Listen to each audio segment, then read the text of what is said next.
These are the Big Fudge current and modern size comic book backer boards. Now, let's go ahead and take a closer look at these. Now, these are Big Fudge's current and modern size comic book backer boards, and this is a 50 count bag here. These are 24 point thickness boards, and they are acid free and of archival quality according to Big Fudge. Now that we've gone over the quick list of features of these boards, let's go ahead and get this opened up and take a closer look at them. All right, now I have the packaging here for the Big Fudge comic book boards. The nice thing I like about these is this cool comic book design on the front, letting you know the main features of the boards inside.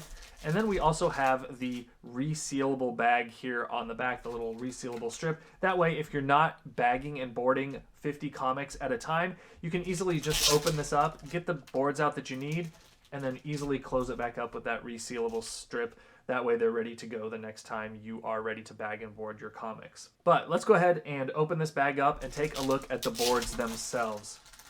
Now, again, these are the current and modern sized boards. And like most comic book boards, they are dual-sided. So this front side here has a glossy texture to it.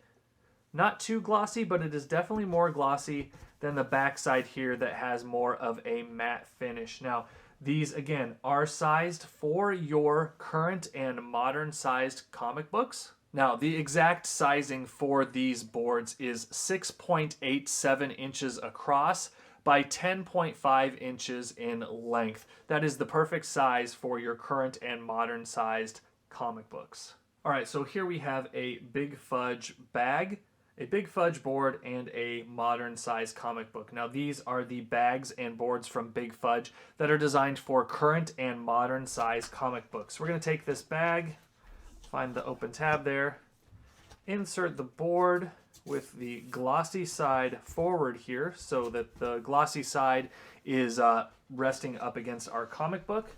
Then we're going to take our comic, place it onto the board, and slide that all into the bag and board combo. We'll tap that down just a little bit here to get it centered nicely. And there you have the bag and board from Big Fudge with a modern comic book. Now, this nice flap here is just going to come over, and then you can use, your desired type of tape to tape that flap down to keep that comic book nice and sealed up and preserved there. I really like the fit and finish of these bags and boards. You've got a little bit of room on the sides here with the bag, but that's going to allow for different thicknesses of comic books. Not all comic books are the same thickness, and this little extra room here means that you've got room for some of those thicker comics, and it also means that you're not fighting to get a standard size comic inside the bag with the board. Sometimes that can be a little tough with smaller bags. But not the case here with these Big Fudge bags and board combo. All right, so if you're looking for some new backer boards for your comic book collection, be sure to take a look at these Big Fudge current and modern sized boards. As always, I've got a link down in the description below if you want to pick up some of these for yourself.